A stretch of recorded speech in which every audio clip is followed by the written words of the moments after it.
போல் பாக்கிய செல்வம் புவியில் இல்லையே. புவி நிரம்ப பொன் தந்தாலும் இப்பளிக்கு ஈடில்லையே.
இறைவன் அழைக்கும் நல்பலிதுவே, வருவோம் இணைவோம் ஒன்றாய் கலந்திடுவோம்.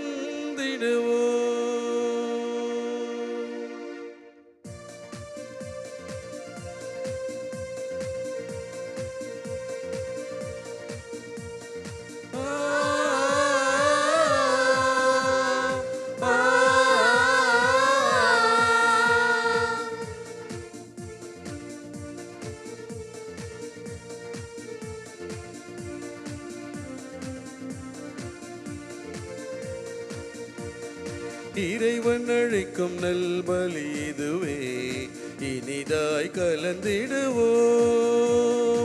இறைவன் அழைக்கும் நல்பலி இதுவே, இனிதாய் கலந்திடுவோம்.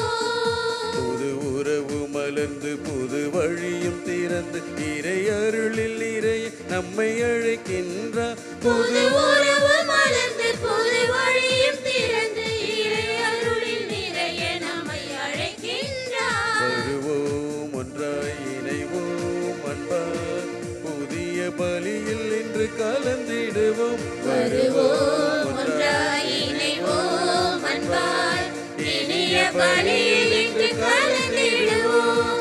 இறைவன் அழைக்கும் நல்பலி இதுவே, இனிதாய் கலந்திடுவோம்.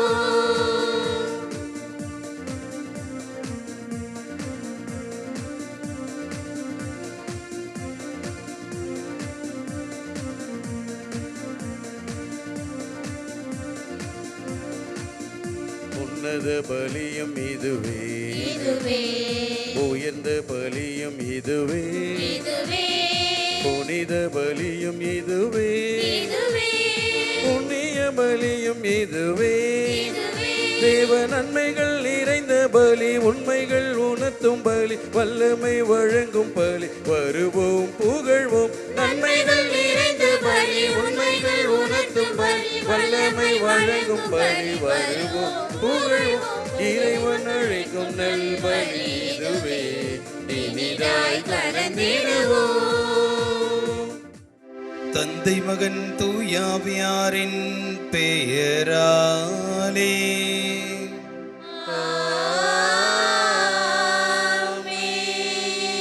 நம் ஆண்டவராகிய இயேசு கிறிஸ்துவின் அருளும் கடவுளின் அன்பும் தூயதொரு ஆவியாரின் நட்புறவும் உங்கள் அனைவரோடும் இருப்பதாக. ஆன்மாவோடும் இருப்பதாக. அன்பெல்லாம் கொண்ட பாசமிகு இறைமக்களே, வையகம் போற்றும் வடகரை தாயின் அன்பு பக்தர்களே, இந்த தெய்வீக பலியிலே கலந்து கொள்ள வந்திருக்கிற உங்கள் ஒவ்வொருவரையும் பங்கு தந்தை முறையிலே மனமாற உளமாற வருக வருக என்று வரவேற்கின்றேன். ஒரு தலைவர் எப்படி இருக்க வேண்டும் என்பதை இந்த நற்செய்தியிலே நம் ஆண்டவர் இயேசு கிறிஸ்து படம் பிடித்து காட்டுகிறார். தொண்டு ஏற்பதற்கல்ல, மாறாக தொண்டு ஆற்றுவதுதான் ஒரு உண்மையான தலைவனின் பண்பு என்பதை வெளிப்படுத்துகிறார். ஆண்டவர் இயேசு கிறிஸ்து தனது சீடர்களின் பாதங்களை கழுவி தொண்டாற்றினார். அன்னை மரியாள் எலிசபெத்தை சந்தித்து தொண்டாற்றினார். அதுபோல சீடர்களாகிய நீங்களும் ஒருவருக்கு தொண்டு புரிய ஆண்டவர் அழைப்பு கொடுக்கிறார். நாமும் இயேசுடைய அன்பு சீடர்களாக இருக்கிறோம். தொண்டு ஆற்றுவதற்காக இருக்கிறோமா, அல்லது அடுத்தவருடைய தொண்டுகளை ஏற்றி நாம் தலைவர்களாக இருக்க ஆசைப்படுகிறோமா? சிந்தித்து பார்ப்போம். தொண்டு புரிவதற்கு தேவையான எல்லா ஆற்றல்களையும் சக்தியும் கேட்டு இந்த திருப்பலியிலே நாம் அன்றாடுவோம். தூய மறைநிலவை கொண்டாட தகுதி பெறும் பொருட்டு நம்முடைய பாவங்கள், குற்றங்கள், பலகீனங்கள் எல்லாவற்றையும் ஏற்று மனபருந்தி ஆண்டவரிடம் மன்னிப்பு வேண்டுவோம். எல்லாம் வல்ல இறைவிடமும் சகோதர சகோதரிகளே, உங்களிடமும் நான் பாவி என்று ஏற்றுக்கொள்கிறேன். ஏனெனில் என் சிந்தனையாலும் சொல்லாலும் செயலாலும் கடமைகள் தவறியதாலும் பாவங்கள் பல செய்தேன். என் பாவமே, என் பாவமே, என் பெரும் பாவமே.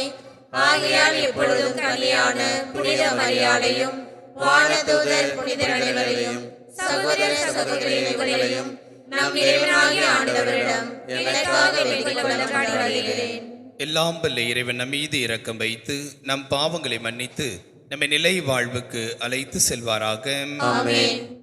ஆண்டவரே இரக்கமாயிரும்.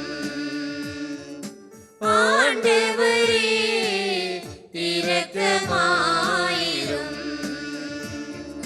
கிறிஸ்துவே இரக்கமாயிரும். கிறிஸ்துவே இரக்கமாயிரும்.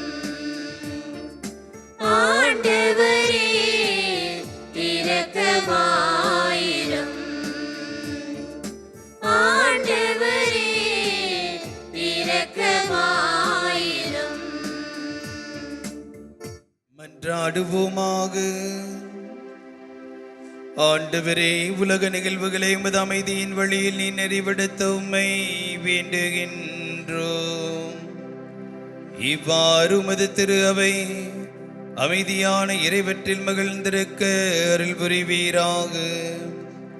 உம்மோடு தூயாவியாரின் ஒன்றைப்பில் இறைவனாய் என்றென்றும் வாழ்ந்து ஆட்சி செய்கின்றவர் வழியாக உம்மை மன்றாடுகின்றோம்.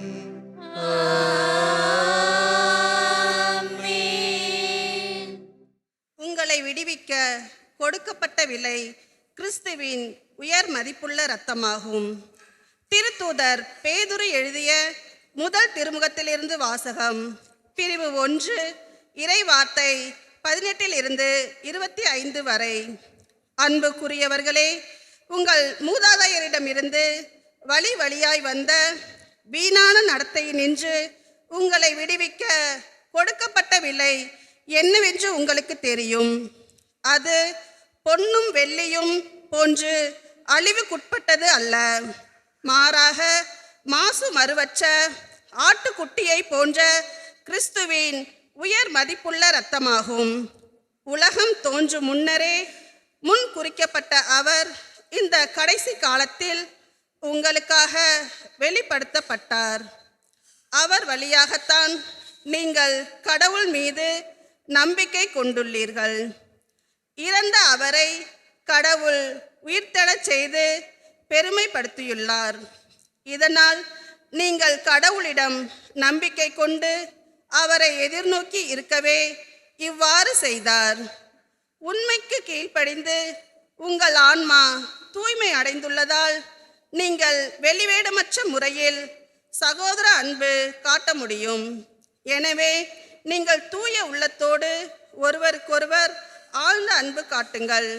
நீங்கள் அழியக்கூடிய வித்தினால் அல்ல, மாறாக உயிருள்ளதும் நிலைத்திருப்பதுமான அழியா வித்தாகிய கடவுளின் வார்த்தையால் புது பிறப்பு அடைந்துள்ளீர்கள்.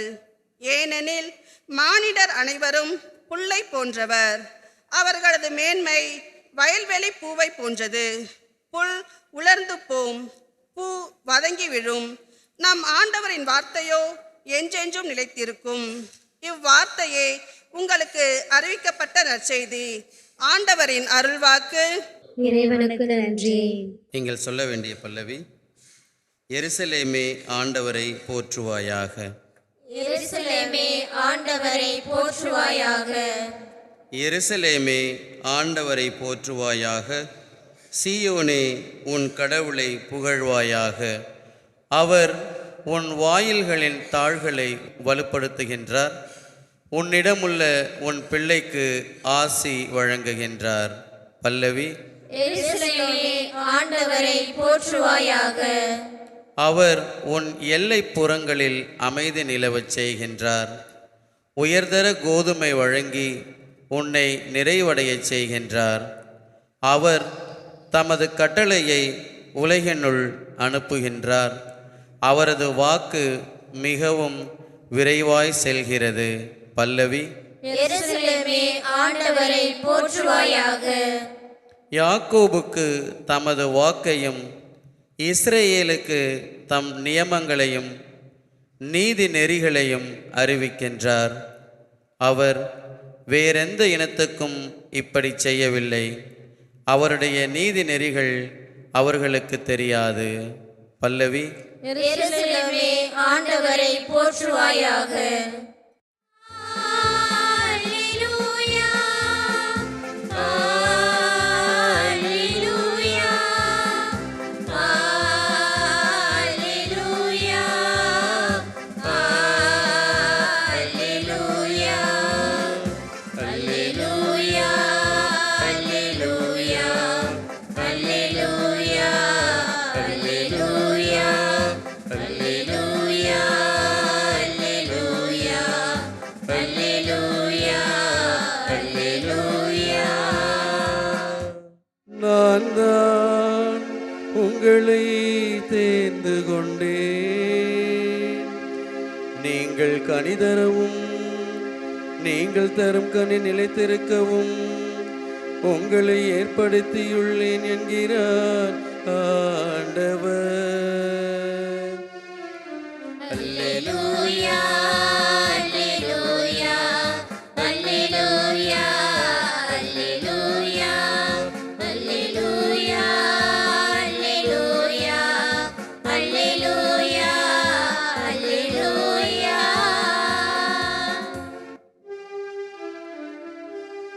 ஆண்டவர் உங்களோடு இருப்பாராக. உம் ஆன்மாவோடும் இருப்பாராக.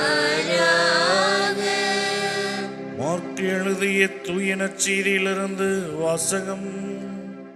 ஆண்டவரே, மாற்றி உமக்கே.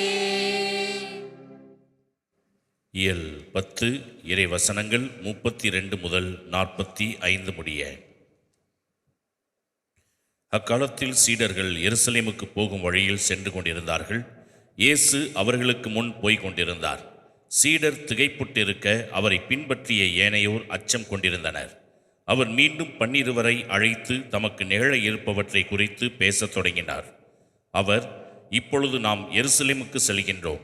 மானிட மகன் தலைமை குருக்களிடமும் மறைநூல் அறிஞர்களிடமும் ஒப்புவிக்கப்படுவார். அவர்கள் அவருக்கு மரண தண்டனை விதித்து அவரை பிற இனத்தவரிடம் ஒப்புவிப்பார்கள். அவர்கள் ஏளனம் செய்து அவர் மீது துப்பி சாட்டையால் அடித்து அவரை கொலை செய்வார்கள். 3 நாட்களுக்கு பின் அவர் உயிர்த்தெழுவார் என்று அவர்களிடம் கூறினார்.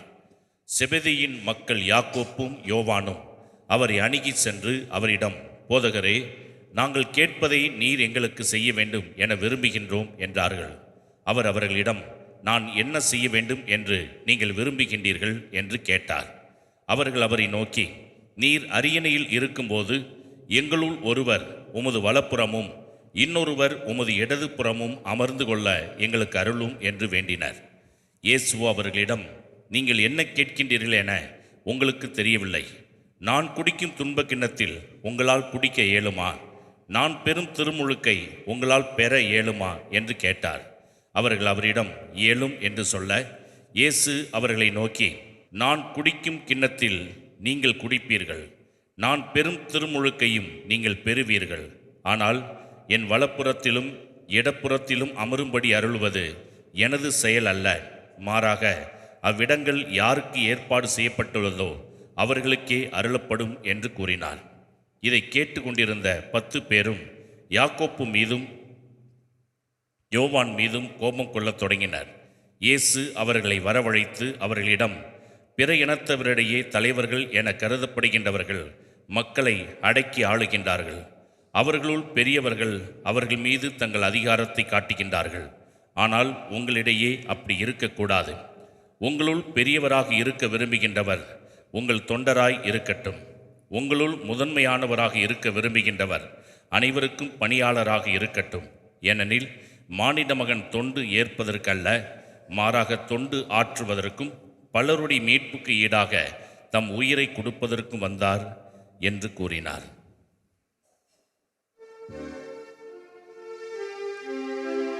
ஆண்டவரின் அருள்வாக்கு.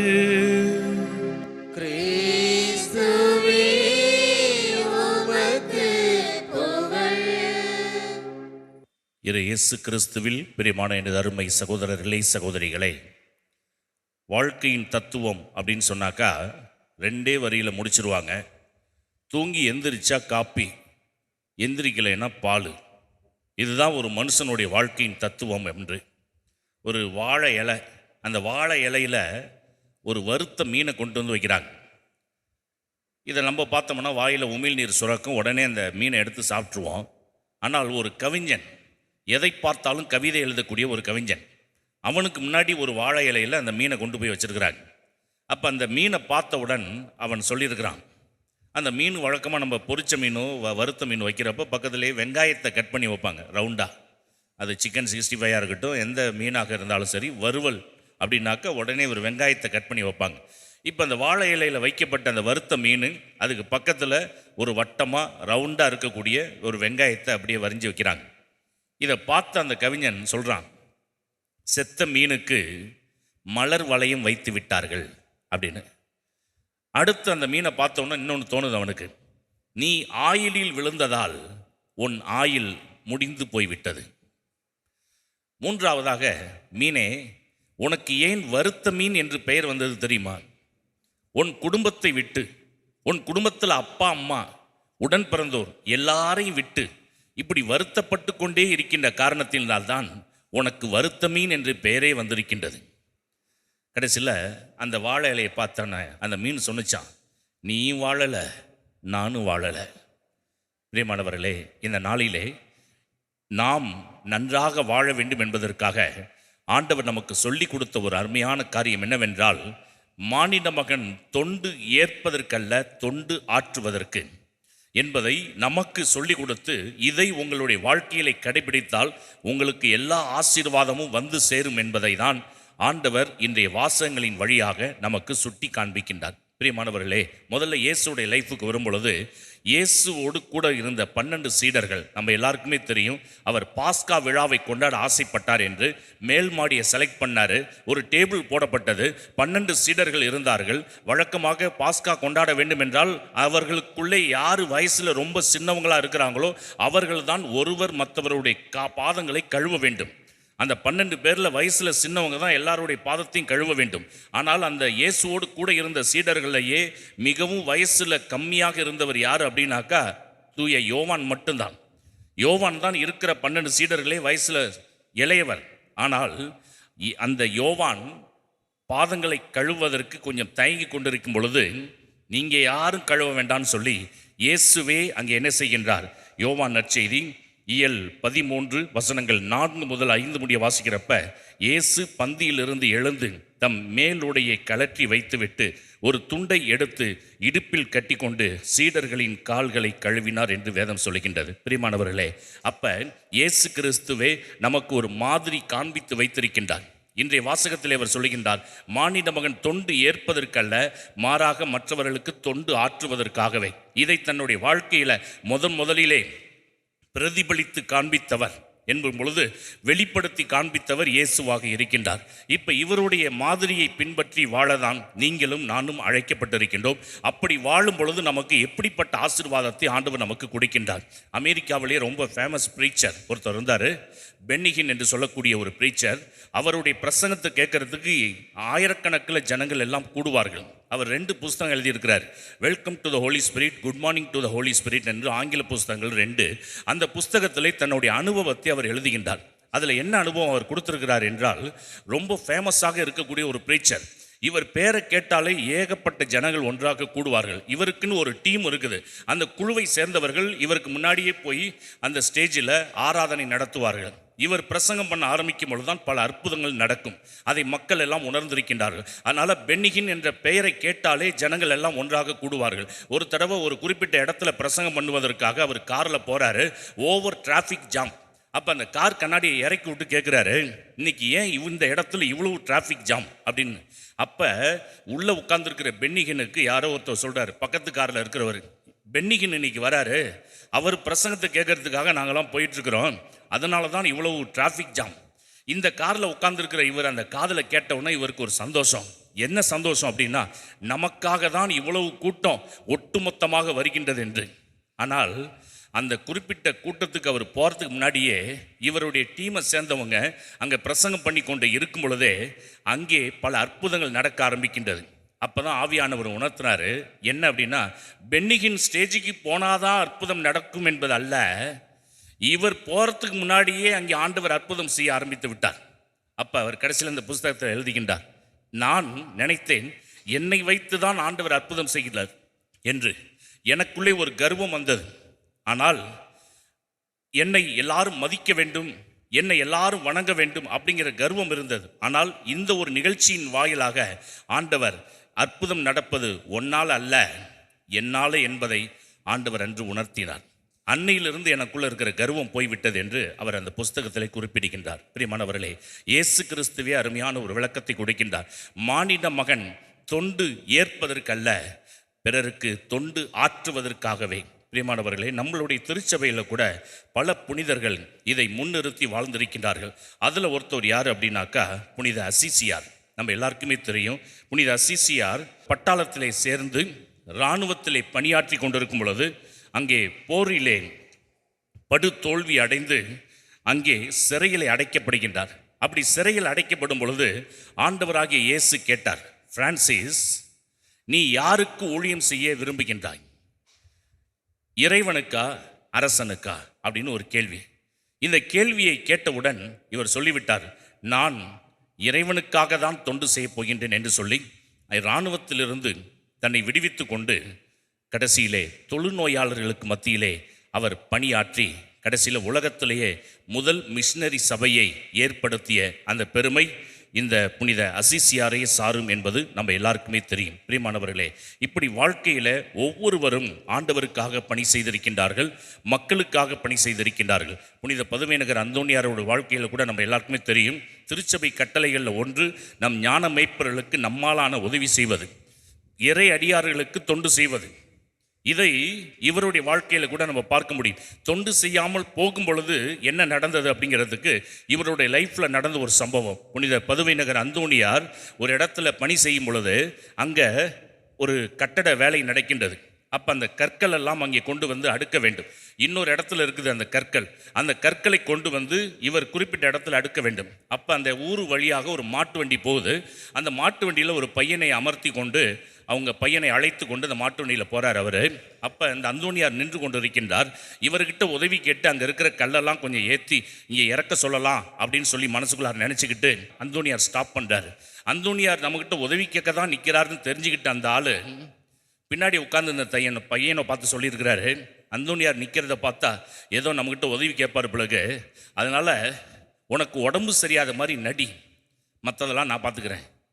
அதே போல் அந்த பையன் படுத்துக்கிட்டு அப்படி நடிக்கிறான் உடம்பு சரியாத மாதிரி. அந்தோணியார் கிட்டத்தில் அந்த வண்டி வந்தவுடன் அந்தோணியார் நிப்பாட்டுறார். கேட்குறாரு, எனக்கு ஒரு உதவி செய்ய முடியுமா, அங்கே கற்கள்லாம் இருக்குது, அந்த கல்லெல்லாம் கொண்டுட்டு வந்து இங்கே கொஞ்சம் இறக்கணும். சாமியை என்னை மன்னிச்சிருங்க சாமி, என் பையனுக்கு உடம்பு சரியில்லை, அதனால் அவசரமாக நான் மருத்துவரை பார்ப்பதற்கு அழைத்துக்கிட்டு போகிறேன். அந்தோனியார் ஒரு சிலுவை போட்டு போயிட்டு வாங்க அப்படி ஆகட்டும் அனுப்பிச்சிட்டார். கொஞ்சம் தூரம் போன உடனே தம்பி எந்திரிப்பானாக்கா அவன் எந்திரிக்கவே இல்லை, அவன் இறந்து போய்விட்டான். போட்டு உழுக்கிறாரு தன்னுடைய பையனை, பார்த்தா அவன் எந்திரிக்கவே இல்லை. மறுபடியும் வண்டியை திருப்பிக்கிட்டே வா. அந்தோனியார் காலில் விழுந்து என்னை மன்னிச்சிருங்க, நான் பொய் சொன்னேன், என் பையனுக்கு உடம்பு சரியில்லைன்னு பொய் சொல்லிட்டேன், இப்போ சுத்தமாக செத்து போயிட்டான், நீங்கள் தான் காப்பாற்றணும் அப்படின்னு சொல்லி காலில் விழுந்தப்ப பதுமைநகர் அந்தோனியார் செபித்து அவனை உயிரோடு எழுப்பினார் என்று பார்க்கின்றோம். பிரியமானவர்களே, நம்ம தொண்டு செய்வது என்பது ஆண்டவருக்கு தொண்டு செய்வது, ஆண்டவருடைய பணியை ஆற்றுகின்றவர்களுக்கு தொண்டு செய்வது. ஏனால் கோவிலுக்கு தொண்டு செய்வது, இப்போ கோவிலில் சில இடங்களில் ஒட்டடை இருக்கும், இதையெல்லாம் நம்ம பார்த்து அப்படியே கண்டுக்காமல் போய்விடுவோம். ஆனால் அதை ஒரு பணியாக எடுத்து அதுக்காக குறிப்பிட்டு இருக்கின்றவர்கள் செய்வார்கள் என்பதை விடுத்து நாம் அதை முன்னின்று செய்கிறப்ப அது நமக்கு ஒரு ஆசீர்வாதமாக இருக்கின்றது. ஏன் அப்படின்னாக்கா ஆண்டவரே சொல்லியிருக்கின்றார். எரேமியா 48:10 வாசிக்கின்றோம். ஆண்டவர் தம் அலுவலை அக்கறையின்றி செய்பவன் சபிக்கப்பட்டவன் என்று வேதம் சொல்லுகின்றது. யார் ஒருத்தவங்க அசால்ட்டாக செய்கிறாங்களோ ஆண்டவருடைய பணியை, ஆண்டவர்களுடைய கோவில் பணியாக இருக்கலாம் அல்லது மற்றவங்களுக்கு செய்கின்ற காரியமாக, ஆண்டவருடைய பணியை யார் ஒருவர் அங்கே அக்கறையின்றி செய்கின்றார்களோ அவர்கள் சபிக்கப்பட்டவர்கள். அப்போ அக்கறையோடு செய்கின்றவர்கள் ஆசீர்வாதத்தை பெறுகின்றவர்கள் என்பதை இந்த நாளிலே நாம் உணர வேண்டும். பிரியமானவர்களே, இன்றைய முதல் வாசகத்தில் கூட பார்க்கின்றோம், மனிதர்களுடைய வாழ்க்கை எவ்வளவு காலம் என்பது யாருக்குமே தெரியாது. புல்லை போன்று உலர்ந்து போகக்கூடிய வாழ்க்கை மனிதனுடைய வாழ்க்கை. இதில் நிலைத்து நிற்கக்கூடியது ஆண்டவருடைய வார்த்தை மட்டும்தான் என்பதை முதல் வாசகம் நமக்கு தெளிவாக சுட்டி காண்பிக்கின்றது. பிரியமானவர்களே, வேதத்திலே இப்படி பல நபர்களை பார்க்கும் பொழுது, பழைய ஏற்பாட்டில் ஒரு நபர், ரூத் ஆகமம் 1:17 நகோமி, ரூத் என்ற 2 பெண்களை பார்க்கின்றோம். இப்போ நகோமியுடைய சொந்த ஊர் எது அப்படின்னா பெத்லெகேம். பெத்லெகேமில் இரு அப்படின்னு ஆண்டவர் சொன்னார். ஆனால் பெத்லெகேமை விட்டு தூரமாக போய்விட்டாள், மேவாபிய தேசத்துக்கு போய்விட்டாள் இந்த நகோமி. அப்போ அங்கே தன்னுடைய 2 பசங்களுக்கு கல்யாணம் பண்ணுறா.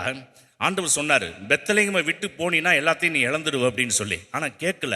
இந்த அம்மா தன்னுடைய புருஷன் 2 பசங்களை அழைச்சிக்கிட்டு அங்கே போகிறாங்க. 2 பசங்களுக்கு மேவாபிய தேசத்திலே கல்யாணம் பண்ணி வைக்கிறாங்க. ஆனால் அங்கே என்ன நடக்குது? முதல்ல இவருடைய வீட்டுக்காரர் இறந்து போய்விட்டார், நகோமியுடைய வீட்டுக்காரர் இறந்து போய்விட்டார். அவருடைய கூட பிறந்த 2 பசங்க அவங்களும் இறந்து அந்த 2 பெண்களும் விதவைகளாக மாறிவிட்டார்கள். அப்போ அந்த நகோமி சொல்கிறா, என் பசங்களே என்னை விட்டு போயிட்டாங்க, நீங்கள் 2 மருமகள், நீங்களும் உங்கள் வாழ்க்கை தேடிங்க, வேற யாராவது ஒரு மாப்பிள்ளை சூஸ் பண்ணி கல்யாணம் பண்ணிங்க. அப்போ மூத்தவ போயிடுறா, இளையவ தான் ரூத்து, நீ போமா அப்படிங்கிறப்ப அந்த அம்மா ஒரு அருமையான ஒரு வார்த்தையை சொல்கிறாங்க. ரூத்து 1:17 நீர் எங்கே இறப்பீரோ அங்கேயே நானும் இறப்பேன், அங்கேதான் என் கல்லறையும் இருக்கும், சாவிலும் உம்மை விட்டு நான் பிரியேன், அவ்வாறு பிரிந்தால் ஆண்டவர் என்னை தண்டிப்பாராக.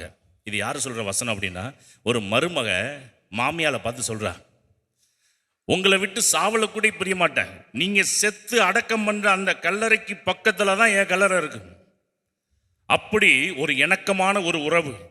இந்த மருமக விட்டு பிரிய மாட்டேன்னு சொல்லி வயிற்றுக்கு வருகின்றால். சொந்த ஊராகிய பெத்லெகேமுக்கு நகோமி அழைச்சிக்கிட்டு வந்தப்ப அந்த நகோமி என்ன செய்தால், இங்கே ரூத்து நகோமி 2 பேர் தான் வீட்டில் இருக்கிறாங்க. ஆனால் போகும் பொழுது ரூத், அந்த நகோமி, அவருடைய கணவன், 2 பசங்க போனாங்க.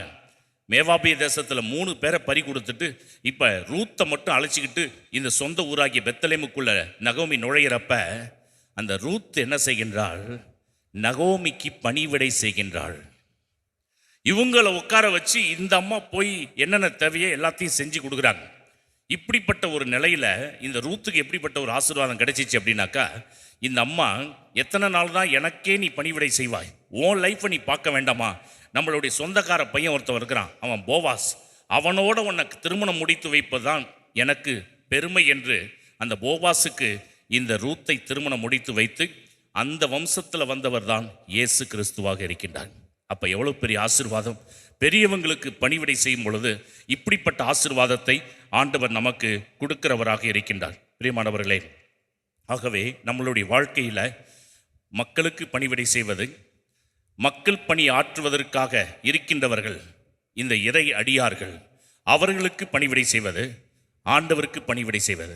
இப்போ இதில் எது சிறந்தது என்றால் எல்லாமே சிறந்தது. ஏன்னா ஆண்டவர் சொல்லிட்டார், சிறியவர்களுக்கு செய்கின்ற பொழுதெல்லாம் எனக்கே செய்து விட்டீர்கள் என்று. புனித மார்ட்டின் அவருடைய லைஃப்பில் நடந்த ஒரு சம்பவம் நம்ம எல்லாருக்குமே தெரியும், நன்றாக தெரியும்.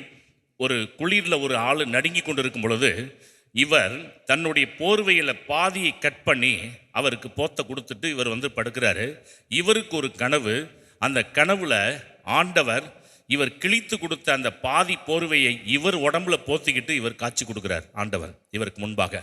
அப்போ இதுலேருந்து என்ன தெரியுது, நம்ம மற்றவங்களுக்கு எந்த ஒரு தொண்டு செய்கிறோமோ அது யாருக்கு செய்வதாக இருக்கின்றது, ஆண்டவருக்கே செய்வதாக இருக்கின்றது. அதே போல் நம்மளுடைய குடும்பத்தில் பிறருக்கு தொண்டு செய்கின்ற ஒரு காரியத்தை செய்கிறப்ப அது நமக்கு ஒரு ஆசீர்வாதமாக அமைகின்றது. ஒரு நடந்த ஒரு நிகழ்வு, ஒரு அருள் தந்தை, அந்த அருள் தந்தை தன்னுடைய வாழ்க்கையில் நடந்த ஒரு சம்பவத்தை பகிர்ந்து கொண்டார். அவர் பங்குல ஒரு குடும்பம் அடிக்கடி வந்து அவருக்கு உதவி செய்யுமா. அப்படி செய்யும் பொழுது அந்த குடும்பத்தில் ஒரு கடன் பிரச்சனை, லட்சக்கணக்கில் கடன் இருக்கின்றது, 12 லட்சத்துக்கு மேலே கடன் இருக்கின்றது. அடைக்க முடியாமல் அந்த குடும்பம் திண்டாடுது. அப்போ அந்த ஃபாதர்கிட்ட வந்து கேட்குது, ஃபாதர் எங்கள் வீட்டில் கொஞ்சம் ஜெபிக்க முடியுமா, எங்கள் வீட்டுக்கு வாங்க அப்படின்னு. அப்போ அந்த வீட்டுக்கு போகிறார் அந்த ஃபாதரு. ஜெபம் பண்ணுறதுக்கு முன்னாடி கண்களை மூடி அவர் ஜெபிக்க போகிறப்ப ஆண்டவர் பேசுகிறார், அவங்க வீட்டில் அவங்க அம்மா எங்கன்னு கேளு அப்படின்னு. உடனே அந்த குடும்ப தலைவரை பார்த்து கேட்குறாரு, உங்கள் அம்மா எங்கே? அவங்க நல்லா தான் இருக்கிறாங்க ஃபாதர், நீங்கள் ஜெபிங்க. மறுபடி கண்ணை மூடி ஜெபிக்க போகிறப்ப ஆண்டவர் பேசுகிறார், உங்கள் அம்மா எங்கன்னு கேளு. மறுபடி ப்ரேயரை ஸ்டாப் பண்ணுறார், உங்கள் அம்மா எங்கே? அந்த குடும்பத் தலைவர் இந்த ஃபாதர் கையை பிடிச்சிக்கிட்டு அப்படியே கொல்லைப்பக்கம் அழைச்சிட்டு போனால் ஒரு மாட்டு கொட்டகை, அந்த மாட்டு கொட்டகையில் ஒரு பிஞ்ச பாய், அந்த பாயில் அந்த அம்மா படுத்துருக்குறாங்க. ஒரு பழைய பிளேட்டு அங்கே வைக்கப்பட்டிருக்குது, அதில் தான் அந்த அம்மாவுக்கு சாப்பாடு பரிமாறுறாங்க. இதை பார்த்த ஃபாதர் சொல்லியிருக்காரு, எப்போ உங்கள் அம்மாவை கூப்பிட்டுட்டு வந்து வீட்டுக்குள்ளார படுக்க வச்சு சாப்பாடு போடுறியோ அன்னைக்கு தான் உனக்கு கடன் பிரச்சனைக்கு ஒரு தீர்வு வரும். சொல்லிட்டு ஜெபிக்கவே இல்லை, கிளம்பி வந்துட்டார். அப்போ அந்த குடும்பத்தை சேர்ந்தவங்களுக்கு கோபம் பங்குசாமியார் மேலே. இவ்வளவு நாள் அவருக்கு போய் நம்ம ஹெல்ப் பண்ணிக்கிட்டு இருந்திருக்கிறோம், ஆனால் நம்ம வீட்டில் ஆஃப்டர் ஆல் ஒரு ப்ரேயர் பண்ண கூட அவரால் முடியல, இவர் அட்வைஸ் பண்ணிட்டு போகிறாரு, இவர் அட்வைஸை நம்ம எப்படி கேட்கறதுன்னு சொல்லி கோவிலுக்கு வரதே அந்த குடும்பம் ஸ்டாப் பண்ணிடுச்சு. ஒரு 10 நாள் வீட்டில் இருக்கிறவங்க கோவில் பக்கமே வரல. அப்போ அவங்க மனைவி சொல்லியிருக்கிறாங்க, ஃபாதர் சொன்னது மாதிரி ஏன் ட்ரை பண்ணக்கூடாது, அம்மாவை, அதாவது இந்த மனைவிக்கு அவங்க மாமியா, அப்போ ஏன் என்னுடைய அத்தையை நான் வீட்டுக்குள்ளார கொண்டுட்டு வரக்கூடாது அப்படின்னு சொல்லி குளிப்பாட்டி ஒரு புதிய கட்டில் ஒன்று வாங்கி ஒரு புதிய பாய் ஒன்று வாங்கி விரித்து அந்த அம்மாவை கொண்டு வந்து வீட்டுக்குள்ளார படுக்க வைக்கிறாங்க. படுக்க வச்ச உடன் என்ன நடக்குது, வீட்டில் எல்லாருமே முகவாட்டமாக இருக்கிறாங்க. இந்த அம்மா அதை அப்படி கவனிக்கிறாங்க, ஏன் எல்லாரும் வீட்டில் ஒரே முகவாட்டமாக இருக்கீங்க? இல்லை, உங்கள் பையனுக்கு 12 லட்சத்துக்கு மேலே கடன் இருக்குது, இந்த கடனை எப்படி அடைக்க போகிறோன்னு தெரியல, கையில் ஒத்த பைசா இல்லை. அப்போ அந்த அம்மா தலைமாட்டுக்கு அடியில் பேங்க் பாஸ்புக் வச்சுருந்துருக்குறாங்க. அதை எடுத்து அதில் பார்த்தா 20 லட்சம் பணம் தன்னுடைய பையன் பேரில் போட்டு வச்சுருந்துருக்குறாங்க. இந்த விஷயம் அந்த வீட்டில் இருக்கிற யாருக்குமே தெரியாது. அப்போ அந்த புக்கை எடுத்து கொடுத்து அந்த அம்மா சொல்லியிருக்கிறாங்க, முதல்ல பையனை போய் அந்த கடனை அடைச்சிட்டு மீதி இருக்கிற 8 லட்சத்தை வச்சு புதிய தொழிலை தொடங்க சொல்லுங்கன்னு. அந்த பேங்க் பாஸ்புக்கோடு அந்த ஃபேமிலி இந்த ஃபாதரை வந்து சந்தித்து, ஃபாதர் அன்னைக்கு நீங்கள் சொன்னீங்க, நாங்கள் கேட்கல, அதன் பிறகு நாங்கள் உணர்ந்து கேட்க ஆரம்பித்தோம், இன்றைக்கி ஆண்டவர் எங்கள் குடும்பத்தில் ஆசீர்வாதத்தை கொடுத்துருக்கிறார். பிரியமானவர்களே, இது நடந்த ஒரு நிகழ்வு. நம்மளுடைய வாழ்க்கையில் மற்றவங்களுக்கு தொண்டு செய்கிறப்ப, வயசில் பெரியவங்க இருக்கிறாங்க, அவங்களுக்கு தொண்டு செய்ய ஆரம்பிக்கிறப்ப நமக்கு ஆசீர்வாதம் நிச்சயம் ஆண்டவர் கொடுப்பார். அதை தான் இன்றைய நற்செய்தி நமக்கு தெளிவாக சொல்கின்றது. இயேசு கிறிஸ்து தொண்டு ஏற்பதற்கல்ல, தொண்டு ஆற்றவே வந்தார். அவரை உற்று நோக்குகின்ற நாம் நம் குடும்பத்தில் மற்றவர்களுக்கு பணிவிடை செய்வோம், சமுதாயத்தில் பிறருக்கு பணிவிடை செய்வோம், ஆலயத்தில் நம்மளால் ஆன காரியங்களை செய்வோம். இந்த ஆலயத்தை வழிநடக்கின்ற குருக்களுக்கு, ஞானத்தந்தையர்களுக்கு நம்மால் ஆன நல்ல தொண்டை ஆட்டும் பொழுது ஆண்டவரிடமிருந்து ஆசீர்வாதம் வரும். அந்த ஆசீர்வாதத்தை பெற்று நலமோடு வாழ அருள் வேண்டி இந்த திருப்பலியில் ஜெபிப்போம். ஆமேன். இயேசுவில் பிரியமானவர்களே, சீயோன் மலையிலிருந்து உங்களை நான் ஆசீர்வதிப்பேன், வெகுஜனமாக மாற்றுவேன் என்று சொன்ன ஆண்டவரிடம் நமது பங்கிற்காக, நமது குடும்பங்களுக்காக, திருச்சபையை ஆள்வோருக்காக நமது மன்றாட்டுக்களை ஆண்டவருடைய பாத்திரை ஒப்புக் கொடுப்போம்.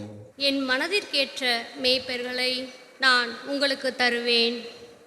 அவர்கள் உங்களை அறிவு தெளிவுடனும் முன்மதியுடனும் வழிநடத்துவார்கள். எரேமியா பிரிவு 3 இறைவார்த்தை 15.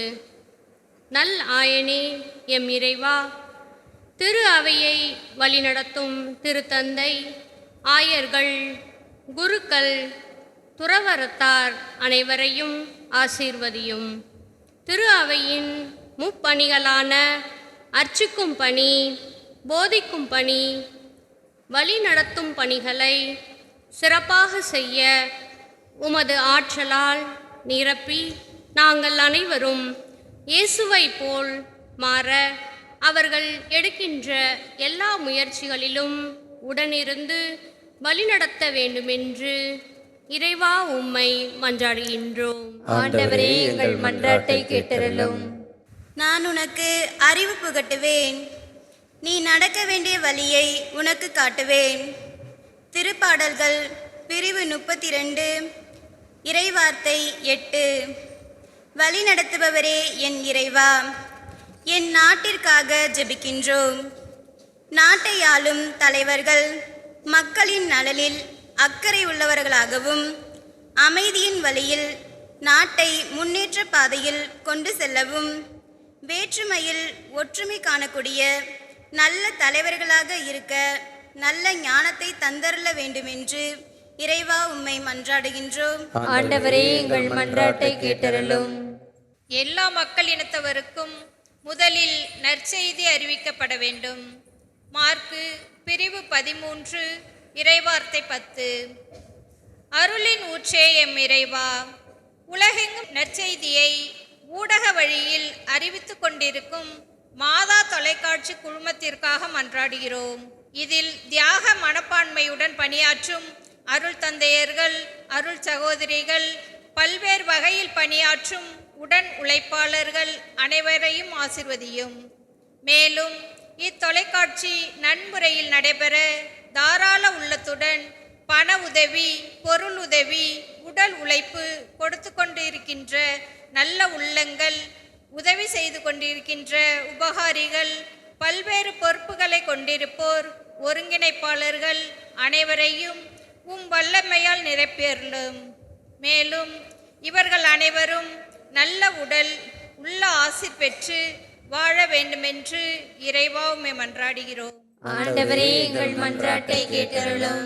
உங்களில் முதன்மையாராக இருக்க விரும்புகிறவர் அனைவருக்கும் பணியாளராக இருக்கட்டும் என்றவரே எம் இறைவா, வெறும் வார்த்தையால் மட்டுமல்ல, வாழ்வாளும் பணியாளராக தொண்டராக வாழ்ந்து விலை மதிப்பில்லாத உமது இரத்தத்தை கொடுத்து உமது வாழ்வையே எங்களுக்காக கையளித்த உமது தியாக வாழ்வை நினைத்து எங்களில் இருக்கிற ஆணவம், அதிகாரப்போக்கு, பாகுபாடு போன்ற தீய எண்ணங்களை விடுத்து தாழ்ச்சியால் நிறைந்து ஏற்றத்தாழ்வுகளை அகற்றி அனைவரையும் அன்பு செய்து பிறர் வாழ எங்களையே அர்ப்பணித்து வாழக்கூடிய நல்மனதை தந்தரல இறைவா உம்மை மன்றாடுகிறோம்.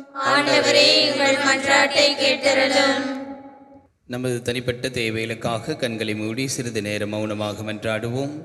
ஆண்டவரே, இதோ எனது மன்றாட்டின் பொழுது நீ உமது செவியை திருப்பி என் விண்ணப்பத்திற்கு செவி சாய்த்தீர் என்று நாங்கள் திருப்பாடலில் வாசிக்கிறோம். அதுபோல இன்று நாங்கள் கேட்ட எங்களுடைய எல்லா மன்றாட்டுக்களையும் ஏற்று நீதாமே எங்களையும் பங்கு மக்களையும் நிரம்ப ஆசீர்வதிக்க வேண்டும் என்று எங்கள் ஆண்டவராகிய கிறிஸ்து வழியாக மன்றாடுகின்றோம். ஆமென். காணிக்கையாக எம்மை தருகின்றோம், உம் கரத்தில் வாழ நாளும் விழைகின்றோம். காணிக்கையாக எம்மை தருகின்றோம், உம் கரத்தில் வாழ நாளும் விழைகின்றோம். பலியை அல்ல, இரக்கம் மிகுந்த பரமனே எம்மை அளிக்கின்றோம். காணிக்கையாக எம்மை தருகின்றோம், உம் கரத்தில் வாழ நாளும் விழைகின்றோம். காணிக்கையாக எம்மை தருகின்றோம்.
சொல் செயல் யாவுமே உமக்கே அளிக்கின்றோம். சகோதர சகோதரிகளே, என்னுடைய உங்களிடமான இப்பலி எல்லாம் வல்ல தந்தையாகிய இறைவனுக்கு ஏற்றதாகும்படி எழுந்து நின்று மன்றாடுங்கள். ஆண்டவர் தம் திருப்பேரின் புகழ்ச்சிக்காகவும் ஆட்சிக்காகவும் நமது நன்மைக்காகவும் புனித திரு அவை அனைத்து நலன்களுக்காகவும் உமது கைகளிலிருந்து பலியை ஏற்றுக்கொள்வாராக. இறைவா, உமது பெயருக்காக நாங்கள் ஒப்புக் கொடுக்கும் இறை பற்றுள்ள பணியின் காணிக்கைகளை நீரே எங்களுக்கு அளித்துள்ளே. அதனால் இப்பலியிலிருந்து நாங்கள் உமது பேறு பயன்களை அடைவதோடு முடிவில்லா கைமாறையும் பெற்றிட கனிவுடன் எங்களுக்கு அருள் புரிவீராக. எங்கள் ஆண்டவராகிய கிறிஸ்து வழியாக உம்மை மன்றாடுகின்றோம்.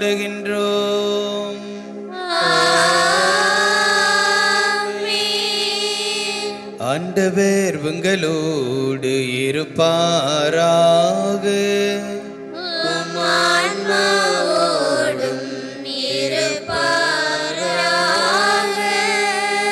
இதயங்களை மேலே எழுப்புங்கள்.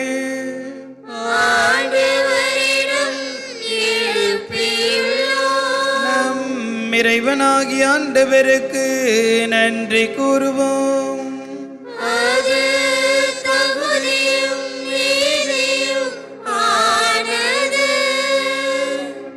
ஆண்டவரே, தூயவரான தந்தையே, என்றுமுள்ள எல்லாம் வல்ல இறைவா, எங்கள் ஆண்டவராகிய கிறிஸ்து வழியாக என்னாலும் எவ்விடத்திலும் நாங்கள் உமக்கு நன்றி செலுத்துவது மெய்யாகவே தகுதியும் நீதியும் ஆகும். எங்கள் கடமையும் மீட்புக்குரிய செயலுமாகும். கிறிஸ்துவின் இறப்பினை நாங்கள் அன்போடு கொண்டாடுகிறோம்.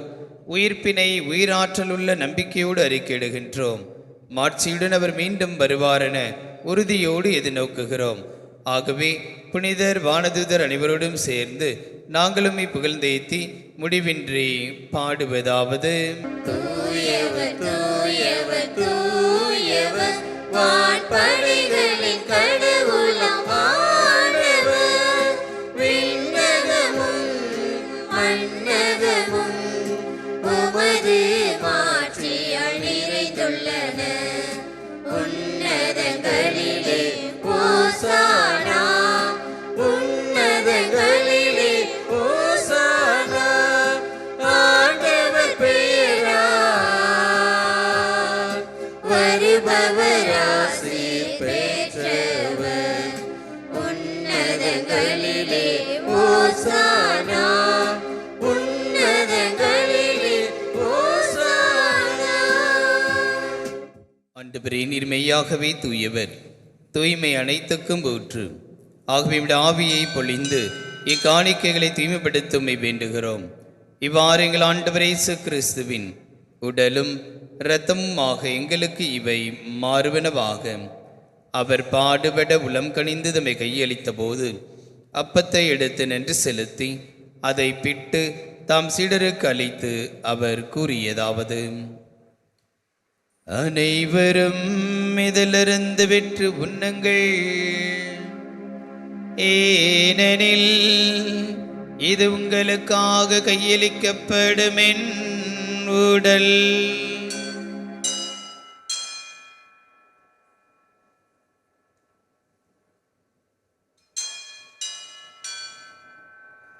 அவ்வண்ணமே இரவு விருந்தை அருந்திய பின் கிண்ணத்தையும் எடுத்து மீண்டும் உமக்கு நன்றி கூறி தம் சீடர்களுக்கு அளித்து அவர் கூறியதாவது: அனைவரும் இதிலிருந்து விற்று பருகுங்கள்,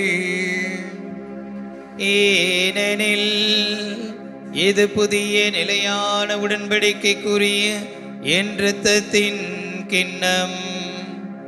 இது பாவ மன்னிப்புக்கென்று உங்களுக்காகவும் பலருக்காகவும் சிந்தப்படும். இதை என் நினைவாக செய்யுங்கள்.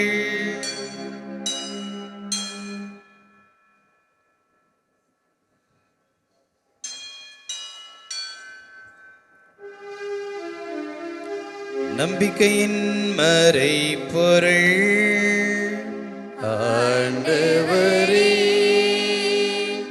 நீர் வருமளவும் உமது இறப்பினை காணிக்கை இடுகின்றோம்.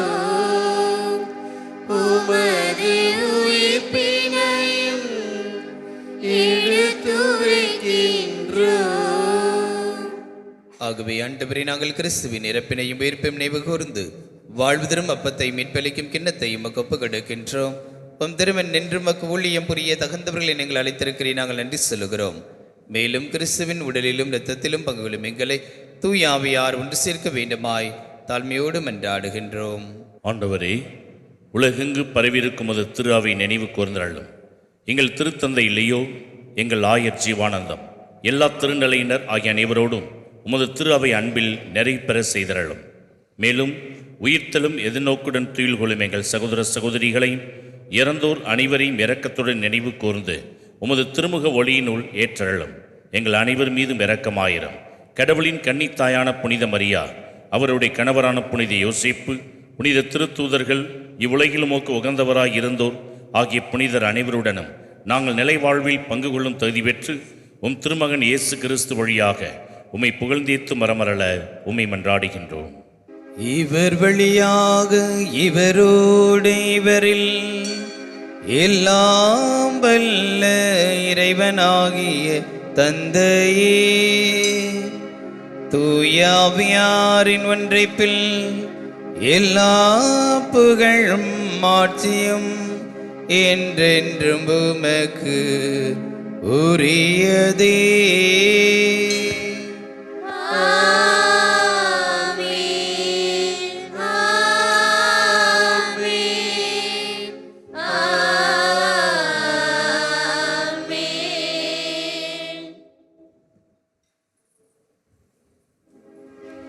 மீட்பரின் கட்டளையால் கற்பிக்கப்பட்டு தேவ படிப்பினையால் பயிற்சி பெற்ற நாம் துணிந்து பாடுவோம்.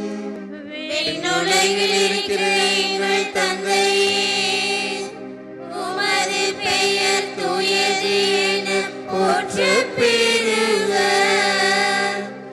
உமது ஆட்சி வருக. உமது திருவுளம் விண்ணுலகில் நிறைவேறுவது போல மண்ணுலகிலும் நிறைவேறுக. எங்கள் அன்றாட உணவை இன்று எங்களுக்கு தாரும். எங்களுக்கு எதிராக குற்றம் செய்வோரை நாங்கள் மன்னிப்பது போல எங்கள் குற்றங்களை மன்னியும். எங்களை சோதனைக்கு உட்படுத்தாதேயும், தீயோனிடமிருந்து எங்களை விடுவித்தருளும். ஆண்டவரே, தீமை அனைத்திலிருந்து எங்களையும் எம் பங்கு மக்களையும் விடுவித்து எங்கள் வாழ்நாளில் அமைதி கனிவுடன் அருள உம்மை மன்றாடுகின்றோம்.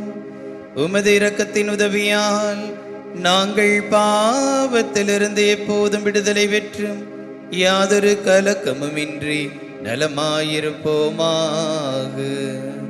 நாங்கள் எதிர்நோக்கியிருக்கும் பேரின்பத்துக்காகவும் எம் மீட்பராகிய இயேசு கிறிஸ்துவின் வருகைக்காகவும் காத்திருக்கின்றோம். ஆட்சியும் வல்லமையும் மாட்சியும் என்றென்றும் உமதே. ஆண்டவரே இயேசு கிறிஸ்துவே, அமைதியை உங்களுக்கு விட்டுச் செல்கிறேன், என் அமைதியையே உங்களுக்கு அளிக்கிறேன் என்று உம் திருத்தூதருக்கு மொழிந்தீரே. எங்கள் பாவங்களை பாராமல் உமது திரு அவையின் நம்பிக்கை மட்டுமே கண்ணோக்கி உமது திருவுலத்திற்கு ஏற்பதற்கு அமைதியையும் ஒற்றுமையும் அளித்தல் வீராக என்றென்று வாழ்ந்து ஆட்சி செய்கின்றவர் நீரே.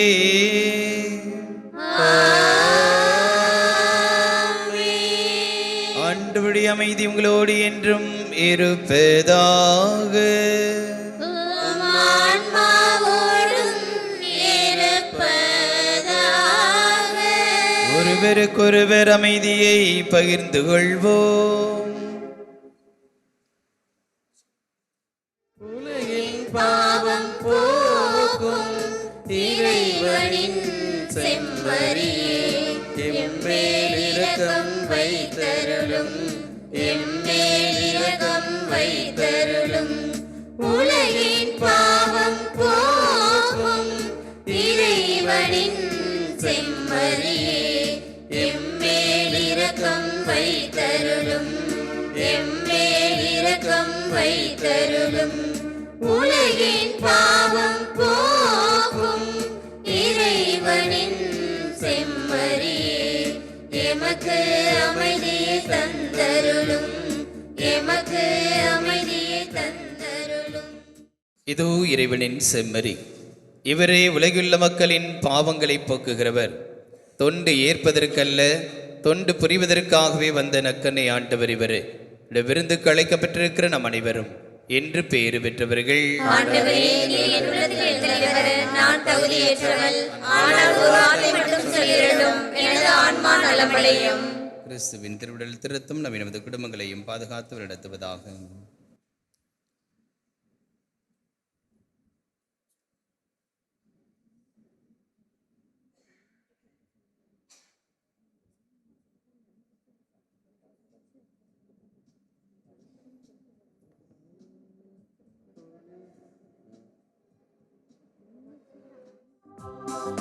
நோக்கி நதிகள் பாயும், ஒளி நோக்கி மலர்கள் சாயும்.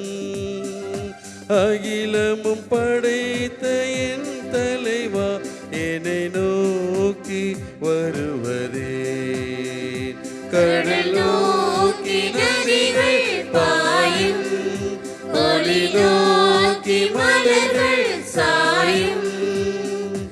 அகிலமும் படைத்த என் தலைவா, என்னை நோக்கி வருவதே.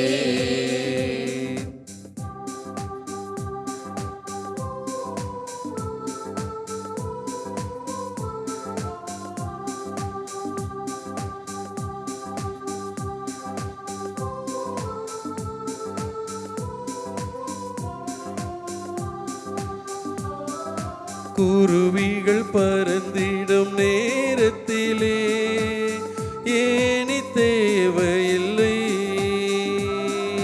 குருவிகள் பறந்திடும் நேரத்திலே ஏணி தேவையில்லை. நீரில் மீனினம் நீந்திடவே படகு தேடி செல்வதில்லை. நீந்திடவே படகு தேடி செல்வதில்லை. ஞானம் தாங்கும் எந்த நிறைவா என்னை நாடுவதே.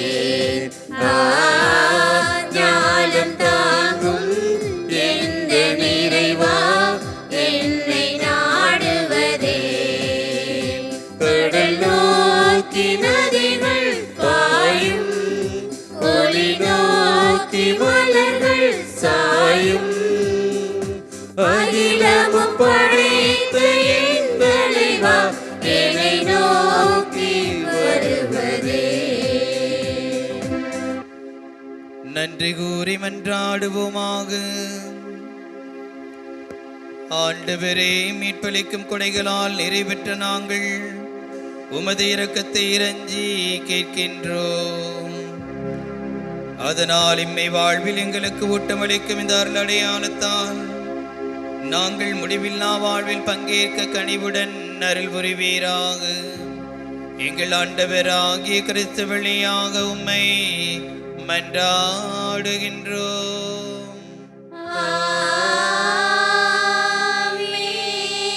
ஆண்டவர் உங்களோடு இருப்பாராக. உம் ஆன்மாவோடும் இருப்பாராக. எல்லாம் வல்ல இறைவன் தந்தை, மகன், தூயாவியார் உங்களின் இல்லங்களை ஆசீர்வதிப்பாராக.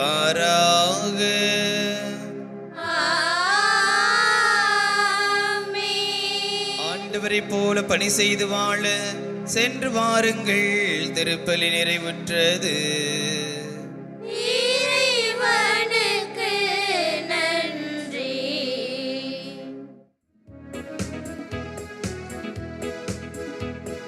நன்றியால் துதிப்பாடு நம் இயேசுவை நாவாலே என்றும் பாடு. நன்றியால் துதிப்பாடு நம் இயேசுவை நாவாலே என்றும் பாடு. வல்லவர் நல்லவர் போதுமானவர் வார்த்தையில் உண்மை உள்ளவர். வல்லவர் நல்லவர் போதுமானவர் வார்த்தையில் உண்மையுள்ளவர். நன்றியால் துதிப்பாடு நம் இயேசுவை நாவாலே என்றும் பாடு.